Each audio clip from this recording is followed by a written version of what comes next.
নমস্কার। আজকে বাজার চলাকালীন একটা খবর আসায় কিন্তু পুরো গ্লোবাল মার্কেটে র‍্যালি করছে। এখন যখন ভিডিওটা আপনাদের সামনে শুট করছি তখন 4:30 মতো ভারতীয় সময়। তখন কিন্তু ইউএস ফিউচার মানে ইউএস মার্কেটের ফিউচার এইখানে আছে। ইউএস মার্কেটের ফিউচার র‍্যালি করছে এবং একটা বিগ গ্রিন ক্যান্ডেল হয়েছিল যখন খবরটা এসেছিল, খবরটা নিয়ে বলব। ঠিক সেই সময় কিন্তু ইন্ডিয়ান মার্কেটেও দেখতে পাচ্ছেন একটা বিগ গ্রিন ক্যান্ডেল তৈরি হয় এবং তারপর তো ইন্ডিয়ান মার্কেট বন্ধ হয়ে যায়, যদিও এখন ইউএস এর ফিউচার মার্কেট চলছে এবং ইউরোপিয়ান মার্কেটও কিন্তু প্রায় 2 থেকে 2.5% এখন পর্যন্ত র‍্যালি করছে।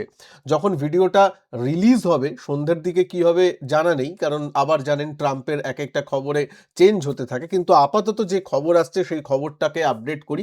ঠিকই ধরেছেন, ইরান এবং ইউএস এর কে নিয়েই খবর।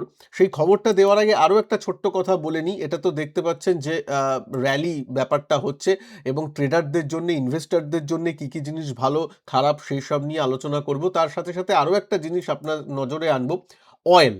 যেটা মেন আমি আপনাদের সামনে তুলে ধরতাম বা বলতাম যে ইন্ডিয়ার ব্যাপার মার্কেট ভালো হবে যদি মাত্র অয়েলের দিকে একটু নজর রাখতে হবে। অয়েলটা যদি কমে, আজকে কিন্তু এই খবর আসার পর 10.55% মানে প্রায় 11%-এর মতো তেল ড্রপ করেছে ব্রেন্ট অয়েল। ব্রেন্ট ক্রুড এখন কিন্তু $98 চলে এসেছে, মানে 100 কমে। যেটা কিন্তু মানে সচরাচর হয় না। ১০০ কমে আমরা ইদানিং আসতে অনেকই কম বার দেখেছি। সুতরাং দারুণ ব্যাপার হয়েছে। কি খবরটা এসেছে এবার বলি। খবরটা এসেছে অবশ্যই নিউজ মারফতে, এই নয় যে কোনো কিছু একদম কনফার্মলি বলা হয়েছে। বলা হয়েছে যে ওয়ান পেজার মানে খুব মানে সংক্ষিপ্ত আকারে, বেশি তামঝাম নয়, খুব সংক্ষিপ্ত আকারে একটা প্রপোজাল নিয়ে কিন্তু ইরান মানে যুদ্ধের একটা ভালো ডিলের দিকে যাওয়ার দিকে কিন্তু ইরান এবং ইউএস দুজনেই এগোচ্ছে। ইউএস এটা ঘোষণা করে। জানেন ইউএস তো অনেক কথাই বলে এবং আজকের দিনে এমন হয়ে গেছে যে ইউএস এর কথা তেমন কেউ মানে না। কিন্তু মানে সন্ধে এক, সকালে আরেক, রাতে আরেক, এরকম কথা হয়। কিন্তু যেটা ইরানের যে ফরেন মিনিস্ট্রি আছে সেও কিন্তু কনফার্ম করেছে যে হ্যাঁ, আমরা একটা প্রপোজালের উপর কাজ করছি এবং শীঘ্রই তার থেকে আমরা কিছু ডিসিশনে আসতে পারি। এই যে প্রপোজালের উপর কাজ করছি, এটা ইরানের তরফ থেকেও যেহেতু বলা হয়েছে, সেহেতু কিন্তু বাজার র‍্যালি করে গেছে এই খবরটা আসার পরেই।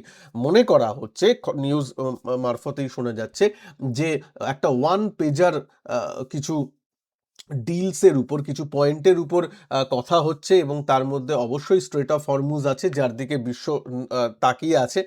সেটা সেখানে যাতে স্বাভাবিক ব্যবস্থা হয় সেই নিয়ে একটা প্রপোজাল আমেরিকার তরফ থেকে গেছিল এবং তারপর ইরানরাও কিছু পাল্টা দিয়েছিল এবং তারপর আবার তাই সেই প্রপোজালে কিছু চেঞ্জ করা হয় এবং ফাইনাল যে প্রপোজাল দেওয়া হয়েছে ইউএস এর তরফ থেকে সেটা ইরানও এখন বিবেচনা করছে, দেখছে। সুতরাং এটার মানে হচ্ছে যে একটা প্রপোজাল একটু ফাইনালাইজ হওয়ার দিকে হয়তো যেতে পারে, কারণ ইরানের গভর্নমেন্টও সেটা বলছে।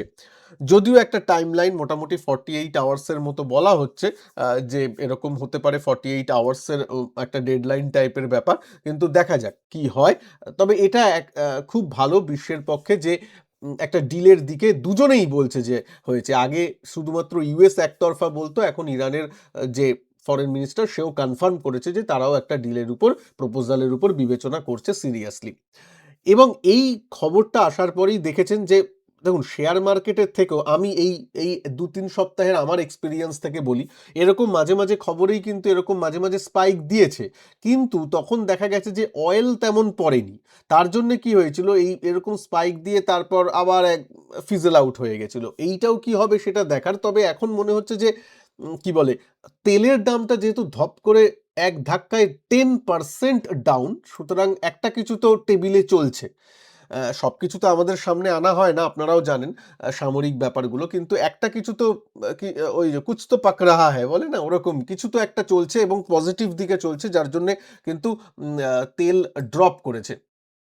তো যাই হোক 10% এটা দারুণ ব্যাপার। ইন্ডিয়ার পক্ষে তো দারুণ ব্যাপার, আমরা তেল ইম্পোর্ট করি। এবার আমাদের ভারতের পক্ষে কি সেটা নিয়ে আলোচনা করি। তো ভারতের পক্ষে কি বলার জন্যে আমি ইন্ডিয়ার চার্টটা নিয়ে আসবো। সুতরাং এটাকে আবার একটাই করে দিই এবং ইন্ডিয়া নিফটি দেখছেন আজকে যখন নিফটি খুলেছিল তখন কিন্তু মোটামুটি একটা গ্যাপে ওপেন হলেও তারপর সেই সম্পূর্ণ গ্যাপটাকে কিন্তু ফিল করে দিয়েছিল। মানে প্রায় নেগেটিভ হয়ে গেছিল বা আগের দিনের ক্লোজিং এ যত ছিল মানে no gain, zero, no gain no লসে নিফটি চলে এসেছিল। তারপর হঠাৎ করে এই শেষ বেলাটাই এই নিউজ আসবো আসবো করে, দেখুন বড় বড় প্লেয়াররা অলরেডি নিউজ আমার আপনার থেকে একটু আগেই পেয়ে যায়, এটা আপনারাও জানেন। তারপর যখন নিউজটা বাইরে আসে, জনসমক্ষে আসে, এক বিগ গ্রিন ক্যান্ডেলটা তৈরি হয়, আমি ইউএস মার্কেটেও দেখালাম। ব্যাংক নিফটি দেখি, ব্যাংক নিফটিও যথারীতি দারুণভাবে একটা র্যালি করে যায়। সুতরাং একটা ভালো একটা একটা শর্ট কাভারিং বলুন বা যাই বলুন একটা আসে। এইবার আমি বলি যে ভারতের মার্কেটের জন্য কি, তার আগে আর একটা দুটো ইন্ডেক্স দেখে নিই, অটো ইন্ডেক্সও সব, এটা 15 মিনিটের চার্ট আপনাকে দেখাচ্ছি। এবার আমি ডেইলি চার্টে চলে আসবো বা ডেইলি ক্যান্ডেলে চলে আসবো। দেখুন নিফটিতেও আসি। নিফটি এই যে নিচে এসেছিল ইরান যুদ্ধের জন্য, তারপর থেকে এরকম করে এখন কিন্তু একটু কনসলিডেশন ফেজে আছে। আজকের গ্রিন ক্যান্ডেলটা এই কনসলিডেশন ফেজেরই একটু আপার ব্যান্ডে গিয়ে শেষ হয়েছে বলা যেতে পারে। তার মানে আমি আগেও বলেছিলাম যে এইখানে দেখুন, এইখান থেকে যে ফলটা হয়েছিল তার প্রায় প্রায় ধরে নিন 50% রিট্রেস করে এখন এরকম জায়গায় কনসলিডেট করছে। কনসলিডেট যত দিন ধরে করে তত কিন্তু ভালো, খারাপ নয়। যারা ট্রেডিং করেন, স্পেশালি পজিটিভ সাইডে সুইং ট্রেডিং করেন বা ইনভেস্টিংও যারা করছেন তাদের জন্য বলি, এই যে কনসলিডেট করছে ইট ইজ গুড, এটাকে খারাপ ভাববেন না। অনেকে হয়তো ধৈর্য হারিয়ে ফেলেন, দৌড় সেই 26,000 কবে দেখেছিলাম, 1.5 বছর হয়ে গেল, এখনো নতুন লাইফ হাই করে গম গম করে বাজার উপরে যাচ্ছে না। দেখুন 26,000-এ গেছিল, মানে আমি মাল্টি ক্যাপ ইন্ডেক্স সেদিনকে দেখছিলাম, 2 বছরে যখন বুলরানটা চলছিল, 22 থেকে 24-25 এরকম, 2 বছরে 100% রিটার্ন দিয়েছিল। আপনারা নিজেরাও দেখবেন মাল্টি ক্যাপ ইন্ডেক্স 100% রিটার্ন 2 বছরে দিয়েছিল, মানে 50% সিএজিআর। এটা তো নর্মাল রিটার্ন নয়। তাহলে তো এখন কনসলিডেট করবেই।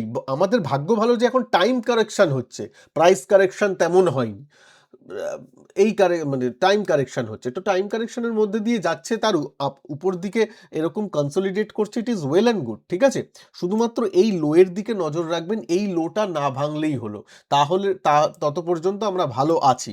কারণ আমি এটা কেন আবার বলছি, দেখুন ভারতের জন্য হয়তো এরকম কয়েকদিন র্যালি দেখবেন, আবার দেখবেন ফিজেল আউট হবে। বিদেশের মার্কেট দেখবেন ভালো আছে, ইউএস মার্কেট দেখবেন হাই করছে, কিন্তু আপনি ভাববেনই বাবা ভারতের তো কিছু হচ্ছে না। দেখুন ভারতে অনেকগুলো ফ্যাক্টর আছে। প্রথম ফ্যাক্টর তো একটা ট্রেড, যে ট্যারিফের ব্যাপারগুলো চলছিল সেগুলোর একটা ব্যাপার, একটা ধাক্কা থেকে এখন কোম্পানিগুলো উঠছে বা নিউ নর্মালের ব্যাপারটা হচ্ছে। তার উপর তেল যদিও আজকে ধরুন 10% কমেছে, কিন্তু আগের সেই $55 বা $60 তো নেই, এটা মনে রাখবেন, ঠিক আছে। তার থেকে তো অনেকটা বেশি আছে।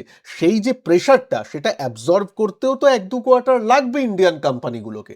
সেই ইন্ডিয়ান কোম্পানিগুলো তাদের ওই অ্যাবজর্বটা, শক অ্যাবজর্ব ওই ব্যাপারটা করুক, ততদিন তো মার্কেট একটু দাঁড়াবে নাকি। তো তাই জন্যই বলছি মার্কেট এখন যা আছে ভালো আছে। অনেক ক্ষেত্রে এর থেকে অনেক অনেক নিচে থাকার কথা ছিল, তাও ইন্ডিয়ান মার্কেট আছে, ডিআইআইরা আছে, আমার আপনার মিউচুয়াল ফান্ডের টাকা আছে, তা দিয়ে মার্কেট কিন্তু অনেকটা দাঁড়িয়ে আছে। টাকা কোথায় চলে গেছে? কয়েকদিন আগেও ৮০-৮৫-তে ছিল, কয়েক মাস আগে, এখন ৯৫-৯৪-তে এসেছে। তাও তো ইন্ডিয়ান মার্কেট ইটস ওকে, ২৫,০০০, ২৪,০০০ এসবে দাঁড়িয়ে আছে। ঠিক আছে, অতটাও কমপ্লেন করার মতো নয়, ইটস ওকে। ঠিক আছে, এটা একটু মাথায় রাখবেন। তো যারা ইনভেস্টমেন্ট করছেন ঠিক আছে, আমি পার্সোনালি সুইং ট্রেডিং এর দিকে মন দিয়েছি এবং আপনাদেরও বলেছিলাম। আমার মনে হয় এই ভিডিওটা দেখলেই আপনার হবে, এই যে 2 উইক আগেও আমি বলেছিলাম যুদ্ধের শেষে সুইং ট্রেডিং স্টকের দিকে নজর রাখুন বলে, কয়েকটা স্টক কিভাবে খুঁজবেন সুইং ট্রেডিং স্টক তাতেও বলেছিলাম। প্লাস আমার ইউটিউব লাইভে আমি কিন্তু এইখানে জাস্ট 1 মাস আগে আমি শনিবার দিন এসেছিলাম, সেখানেও বলেছিলাম যে যেগুলো একটু ট্রেন্ডিং স্টক, যেগুলো আউট পারফর্ম করছে বাজারকে, তার দিকে নজর রাখবেন। এবং সেগুলোর মধ্যে তো এমটারটেক, বিএসসি এগুলো দেখতেই পাচ্ছেন। বিএসসি তখন ৩,০০০-এর নিচে ছিল, ২,৬০০, ২,৮০০ এরকম হয়তো ছিল, বা ৩,০০০ ওরকম দাম ছিল, এখন তো ৩,৮০০ ছুঁয়ে গেল। এমটারটেকও প্রায় 85% রিটার্ন দিয়েছে, সেটা আগেও বলেছি। ১ জন ২ জন কমেন্ট করেছিলেন, বেড়ে গেলে তো সবাই বলতে পারে, আগে বলতে হয়। মশাই আগেই বলেছিলাম। বাংলা বোঝেন কিনা আমার সন্দেহ আছে। ১ জন ২ জন যারা এই করেন। আমি ১ মাস আগেই চিনিয়ে দিয়েছিলাম এবং শুধু স্টক বলিনি। বলেছিলাম কিভাবে চার্টটা দুভাগে ভাগ করে একদিকে নিফটিকে রাখুন, একদিকে যেগুলো ট্রেন্ডিং স্টক সেগুলোকে রাখুন এবং চার্টটা দেখুন, খালি চোখে দেখুন। তাহলেই বুঝবেন কোনগুলো আউট পারফরম্যান্স স্টক, সেইগুলোকে ওয়াচ লিস্টে রেখে স্টাডি করুন, তারপর স্টপ লস রেখে যা করার করুন। এইভাবে বলে দিয়েছিলাম, এইভাবে বুঝিয়েছিলাম।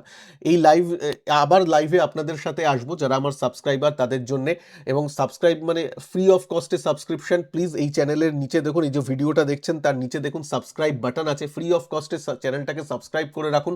আপনাদের নিয়ে কিন্তু আমি এই যে রবিবার, এই কামিং সানডে, এই রবিবার আমি সন্ধে 7:30 থেকে, এটা সন্ধে 7:30 থেকে আমি কিন্তু এই রবিবার দিন ইউটিউব লাইভে আসবো। আপনাদের যাবতীয় প্রশ্ন উত্তরের অ্যান্সার দেব। কিছু স্টক নিয়ে আলোচনা থাকবে, মিউচুয়াল ফান্ড এবং ইটিএফ নিয়েও আলোচনা থাকবে। অনেক ইটিএফ নিয়ে দারুণ আলোচনা হবে, মিউচুয়াল ফান্ড নিয়েও আলোচনা হবে। সুতরাং প্লিজ এই ইউটিউব লাইভটাকে মিস করবেন না।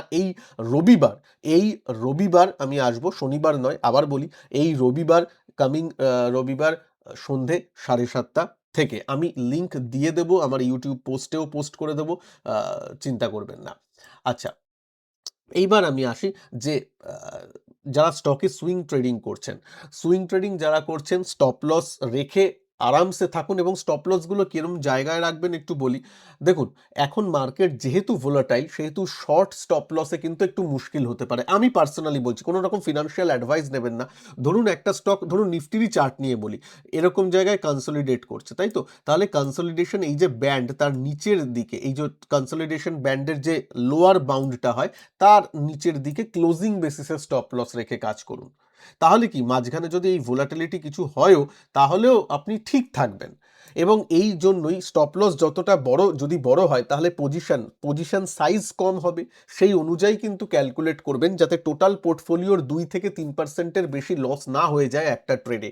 এই দিকটা একটু নজর রাখবেন আপনার নিজেদের রিস্ক ম্যানেজমেন্ট অনুযায়ী। কারোর 2%, কারোর 1%, সেটা এক একজনের ব্যাপার।